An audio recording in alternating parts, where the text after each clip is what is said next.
Raden Ajeng Kartini. Raden Ajeng Kartini adalah sosok pahlawan emansipasi wanita yang telah berhasil memperjuangkan hak yang kini didapatkan oleh para wanita Indonesia, di mana para wanita Indonesia kini dapat menganyam pendidikan yang setara dengan kaum lelaki. Berbeda dengan saat terdahulu, di mana kaum wanita hanya bisa menggantungkan nasibnya pada adat istiadat setempat.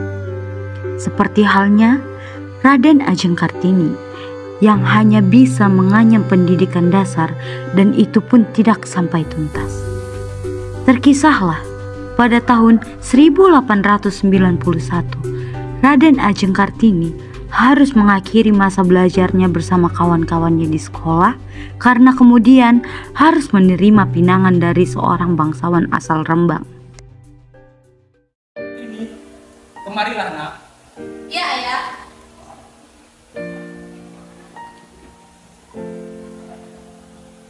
Kartini, ayah ingin berbicara kepadamu. Ada apa ayah? Berbicara? 2 hari yang lalu, Raden Aryo Sendiri datang untuk Ia mengutarakan hasratnya untuk meminang Kartini. Menikah? Di usia aku sekecil ini, aku tidak mau ayah. Nah, sudah waktunya kamu menikah. Terimalah pinangan dari Raden Aryo Sendiri. Ia bangsawan dari Lembang. Bersamanya, hidupanmu pasti akan tercukupi. Ini bukan tentang kehidupan berkecukupan ayah. Ini tentang masa depanku. Masa depanmu?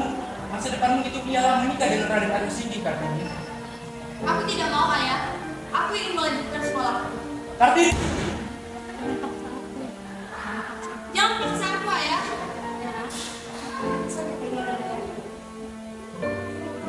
Jangan mencoba membantah lagi Kartini. Ini keputusan ayah. Ini adalah ketetapan adat istiadat Kartini. Usiamu yang saat ini tidak layaknya kamu menikah. Aku ingin melanjutkan sekolahku ayah. Aku ingin menjadi wanita yang berpendidikan. Tidak, aku ini adalah ayahmu. Aku yang menentukan masa depanmu. Kau tidak usah lagi sekolah. Saat ini sebaiknya kau menikah saja Kartini. Apakah semua wanita hanya diperbolehkan untuk mengenyam pendidikan dasar dan kemudian harus dinikahkan? Sedangkan mereka kaum lelaki, mereka bisa merasakan pendidikan dengan tingkatan yang lebih tinggi. Mereka berhak memimpin dan mereka berhak berbicara. Itu semua karena mereka berpendidikan. Sedangkan aku, apa hakku? Apa yang bisa kukatakan? Dan apa yang bisa kulakukan? Kini, aku hanya bisa berdiri dan menuruti perintah ayah. Ini semua sangat tidak adil bagiku.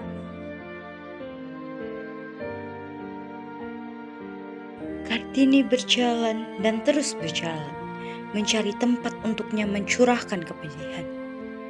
Di dalam benaknya hanya terpikirkan sosok para sahabatnya yang kerap dengan setia mendengarkan keluh dan kesahnya. Di sisi lain, Rosa Abendanon baru saja menerima sebuah surat dari Kartini dan ia pun membacanya. Ada sahabatku Rosa Abendanon. Bahasa mana sebenarnya, meskipun kita kuasai dengan baik, dapat mengutarakan getaran jiwa yang tepat. Tepatnya, bahasa semacam itu tidak ada, hanya ada bahasa yang ajaib, yang tak terucapkan dan tak berwujud. Kata-kata maupun lambang huruf, tetapi artinya dapat dipahami oleh siapapun.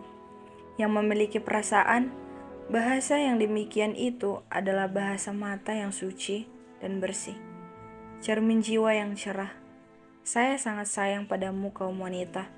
Saya menaruh hati pada nasibnya karena dia tidak dihargai dan ditindas seperti yang masih terdapat pada banyak negeri dalam abad yang terang.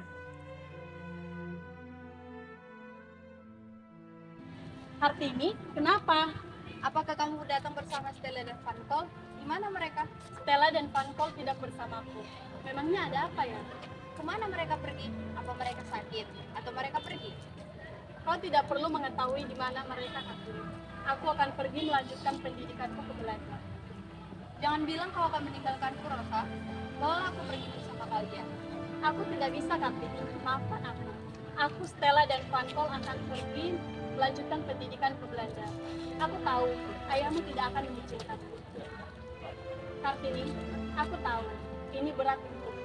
Tapi kamu tahu sendiri kan, ini adalah adat istiadat. Bawalah aku pergi bersama kalian, Rosa. Aku tidak ingin menerima pinangan dari Raden tersebut.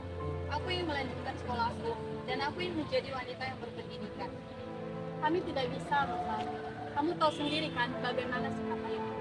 Dan kamu pasti lebih mengerti bagaimana sikap ayahmu. Aku tahu Kartini, tapi aku tidak ingin menerima pernikahan itu. Aku ingin menjadi wanita yang berpendidikan. Aku tidak bisa, Kartini. Maafkan aku. Sekarang waktunya aku harus pergi. Aku tidak bisa. Rosa, Rosa.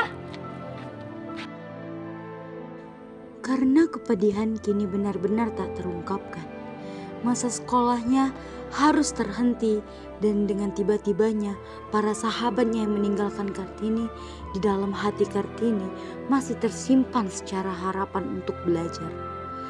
Hari-harinya ia isi dengan menulis surat kepada Tuan dan Nyonya Abendanon yang merupakan orang tua dari sahabatnya. Mereka telah seperti orang tua Kartini. Kartini terus bercerita tentang kehidupannya yang tak lagi bersekolah itu. Hingga Tuan Abendanon pun memberikan beasiswa kedokteran kepadanya. Ayah, ayah. Ada apa anakku? Apa yang membuatmu senang? Aku mendapatkan beasiswa kedokteran di Belanda Dari mana kamu mendapatkannya? dari ayah sahabatku, Rosa. Kartini, memang pendidikan itu sangat penting. Tetapi seorang wanita tidak pantas berpendidikan tinggi-tinggi, Kartini. Tidak pantas. Apa maksudmu, ayah? Aku hanya ingin sekolah tinggi dan aku ingin memiliki pendidikan yang layak, ayah. Ah, sudahlah. Kartini, keputusan ayah tidak dapat diganggu-gugat. Mas,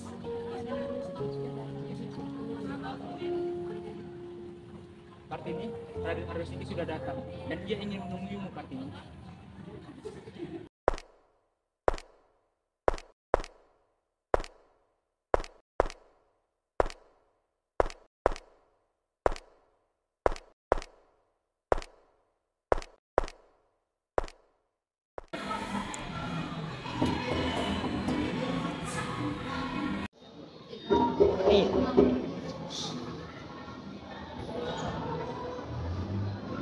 Raden, kamu sudah sampai. Silakan masuk, Raden.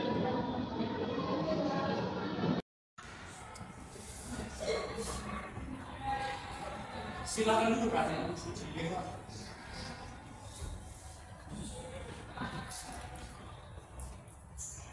Sebentar ya, Raden. Saya panggilkan dulu Kartini.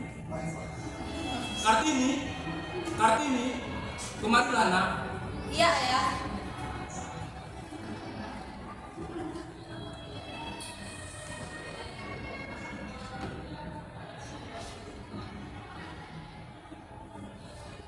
Kartini, duduklah dulu terlebih dahulu di sini.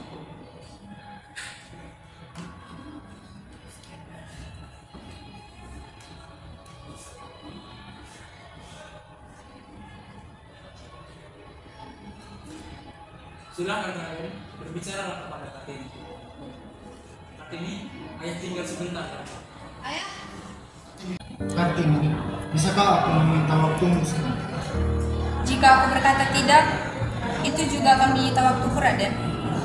Tentunya kamu sudah tahu, Kartini, bahwa aku akan meminangmu. Tidak perlu memberitahukan hal yang sudah diketahui, Raden. Sedangkan ayahku saja tidak meminta persediaan dariku. Mungkin yang kau katakan itu benar, Kartini. Tapi aku meminangmu karena aku mencintaimu. Cinta, sebuah hasrat untuk memiliki adalah cinta. Sederhana sekali pemikiranmu, Raden. Tapi memang itu yang aku rasakan. Cinta yang kau miliki dengan cinta apa yang aku rasakan itu berbeda. Aku tidak mengerti maksud perkataanmu itu, Kartini. Cinta yang kurasakan bukan sekedar cinta ingin memiliki, Raden. Cinta yang kusimpan sejak lama tertuju pada mereka. Pada mereka kaum wanita. Apa maksudmu? Aku tidak mengerti yang kau katakan. Raden, Coba jawab dulu pertanyaan. Jika kamu mencintai seseorang, apa yang ingin kamu lakukan? Tentu saja aku akan memperjuangkan cintaku Kartini. Begitu pula cintaku ini, Raden. Aku pun ingin memperjuangkan cintaku. Aku ingin memerdekakan kaumku dari kebodohan. Dan untuk itu, tentunya aku pun harus berpendidikan, Raden. Kini aku mengerti Kartini. Tapi bagaimana dengan ayahmu? Ayahmu menginginkan kau untuk menikah. Aku pun juga menginginkan kita untuk menikah Kartini. Ayahku pun menikahkanku karena kau yang menginginkan, Raden. Dan itu semua ada pada dirimu. Jadi kau ingin aku membanyakan pinanganku? Tapi Raden, aku masih ingin bersekolah. Dan satu-satunya cara adalah menolak pinanganmu. Bagaimana dengan cintaku Kartini? Apakah aku tidak pantas untuk memperjuangkan cintaku? Ini tidak adil. Biarkan aku memperjuangkan cintaku untukmu. Aku berjanji akan berkata kepada ayahmu bahwa aku akan memperjuangkan cita-citamu. Lalu, bagaimana jika ayahku tetap melarangku untuk bersekolah? Baiklah, jika ayahmu tetap melarang, aku akan tetap mendukung cita-citamu Kartini. Aku akan membangunkan sebuah sekolah untukmu. Apakah itu cukup untuk meyakinkanku, Raden? Iya Kartini, kau bisa memegang janjiku. Kau bisa melakukan apapun jika aku melanggar janjiku Kartini. Jika memang benar ucapanmu, aku percayai dan kuterima pinanganku, Raden. Terima kasih Kartini.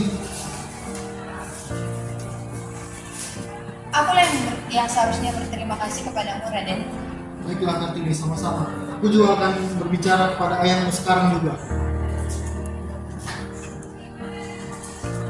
Panjatkan syukur kepadamu Tuhan, entah apa rencanamu, tapi dengan kehendakmu, aku akan kembali mengenyam pendidikan yang sempat kutinggalkan.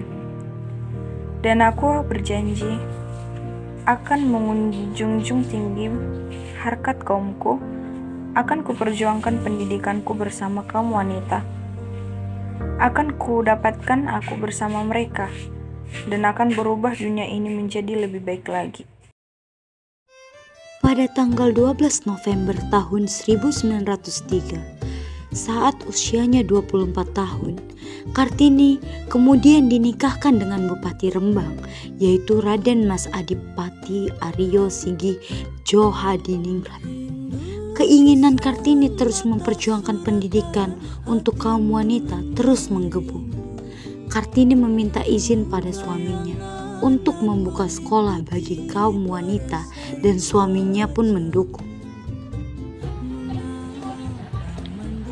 Kang Mas, bagaimana menurutmu kalau aku bangun sekolah di sini? Tidak apa-apa, itu deh yang bagus. Terus butuh saja. Terima kasih, Mas.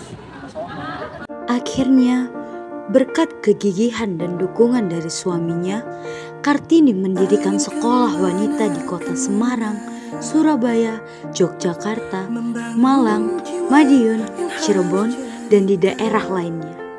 Pada tanggal 13 September tahun 1904, Kartini melahirkan seorang anak yang diberikan nama Raden Mas Wali. Namun sayang, pada tanggal 17 September tahun 1904, Kartini wafat beberapa hari setelah melahirkan anak pertamanya. Ia meninggal pada usia 25 tahun. Kartini dimakamkan di Desa Bulu, Kecamatan Bulu, Kabupaten Rembang.